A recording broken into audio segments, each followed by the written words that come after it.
Hello ಎಲ್ರಿಗೂ, ಇವತ್ತಿನ recipe ಅಕ್ಕಿ ಲಡ್ಡು. ಅದು ಬರೀ ಮೂರು ಇಂಗ್ರೀಡಿಯೆಂಟ್ಸ್ ಉಪಯೋಗಿಸಿಬಿಟ್ಟು ಮಾಡಿರುವಂತಹ ಅಕ್ಕಿ ಉಂಡೆ.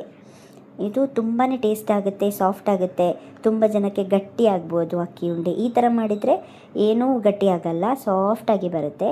ನೋಡಿ, 1 ಕಪ್ ಇಲ್ಲಿ ಅಕ್ಕಿಯನ್ನು ತಗೊಂಡಿದ್ದೇನೆ, ಬಾಯ್ಲ್ಡ್ ರೈಸ್. ಅದನ್ನು ಸ್ವಲ್ಪ ತೊಳೆದ್ಬಿಟ್ಟು ಸ್ವಲ್ಪ ಫ್ಯಾನ್ ಅಡಿಯಲ್ಲಿಟ್ಟು ಈ ಥರ ರೋಸ್ಟ್ ಮಾಡಿ ನೋಡಿ, ಈ ಥರ ಆಗಬೇಕು. ಅದು ತಿನ್ನುವಾಗ ಒಂದು ರೋಸ್ಟ್ ಆಗಿ ಗೊತ್ತಾಗ್ತದೆ, ಅದು ಇಲ್ಲದ ಗಟ್ಟಿ ಇರಬಾರ್ದು. ಚೆಂದ ರೋಸ್ಟ್ ಆದಮೇಲೆ ಮಿಕ್ಸಿ ಜಾರಿಗೆ ಹಾಕಿ ನೋಡಿ. ಮಿಕ್ಸಿ ಜಾರಿಗೆ ಹಾಕಿ ಫೈನ್ ಪೌಡರ್ ಮಾಡ್ಕೊಳ್ಬೇಕು. ತುಂಬಾ ಫೈನ್ ಆಗಬೇಕು, ಇಲ್ಲದಿದ್ದರೆ ತಿನ್ನುವಾಗ ಸ್ವಲ್ಪ ಕಟ್ಟು ಅಂತ ಸಿಗ್ತದೆ ಬಾಯಿಗೆ. ಆ ಥರ ಇದ್ದರೆ ಒಳ್ಳೆಯದಾಗಲ್ಲ. ಅದಕ್ಕೆ ಈಗ ಇಲ್ಲಿ 1 ಕಪ್ ನಾನು ಅಕ್ಕಿಗೆ ಅರ್ಧ ಕಪ್ನಷ್ಟು ಬೆಲ್ಲ ತಗೊಂಡಿದ್ದೀನಿ. ಇದು ಸ್ವೀಟ್ ಜಾಸ್ತಿ ಬೇಕಿದ್ರೆ ಸ್ವಲ್ಪ ಜಾಸ್ತಿನೇ ತಗೊಳ್ಬೋದು. ಅದಾದಮೇಲೆ ಏಲಕ್ಕಿ, ಇಷ್ಟ ಇಲ್ಲದವರು ಸ್ಕಿಪ್ ಕೂಡ ಮಾಡ್ಬೋದು. 1 ಕಪ್ ತೆಂಗಿನ ತುರಿ, ಇದೆಲ್ಲ ಮಿಕ್ಸಿ ಜಾರಿಗೇ ಹಾಕಿ ನೋಡಿ, ಈ ಥರ ಗ್ರೈಂಡ್ ಮಾಡಿದರೆ ಆಯಿತು. ಇಲ್ಲದಿದ್ದರೆ ನಾವು ಬೆಲ್ಲದ್ದು ಪಾಕ ಮಾಡಬೇಕು, ಅದೆಲ್ಲ ಕೆಲವರಿಗೆ ಕಷ್ಟ ಆಗುತ್ತೆ, ಗಟ್ಟಿ ಆಗುತ್ತೆ ಉಂಡೆ.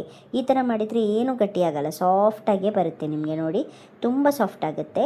ಮಾತ್ರ ಇದು ತುಂಬ ದಿನ ಏನು ಇಡೋಕ್ಕಾಗಲ್ಲ, ಯಾಕಂದರೆ ನಾವು ಬೆಲ್ಲ ಏನು ಪಾಕ ಏನು ಮಾಡಿಲ್ಲಲ್ಲ. ತುಂಬ ದಿನ ಏನು ಇಡೋಕ್ಕಾಗಲ್ಲ.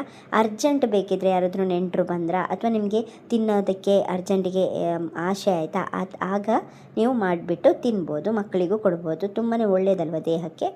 ಇದಕ್ಕೆ ಬೇಕಿದ್ದರೆ ನೀವು ಹೇಗೆ ಬೇಕಾದರೂ ಮಾಡ್ಕೋಬೋದು. ಸ್ವಲ್ಪ ತುಪ್ಪವನ್ನು ಬಿಸಿ ಮಾಡಿ ಗೋಡಂಬಿ ಎಲ್ಲ ಹಾಕ್ಬೋದು ಅದಕ್ಕೆ. ಈ ಥರ ಜಸ್ಟ್ ಮಾಡಿದ್ದೇನೆ. ಇಷ್ಟ ಆದರೆ ದಯವಿಟ್ಟು ಲೈಕ್, ಶೇರ್ ಹಾಗೂ ಕಮೆಂಟ್ ಮಾಡೋದನ್ನು ಮರಿಬೇಡಿ. ದಯವಿಟ್ಟು ಸಬ್ಸ್ಕ್ರೈಬ್ ಮಾಡೋದನ್ನಂತೂ ಮರಿಬೇಡಿ. ದಯವಿಟ್ಟು ಚಾನಲನ್ನು ಸಬ್ಸ್ಕ್ರೈಬ್ ಮಾಡಿ. ಧನ್ಯವಾದಗಳು.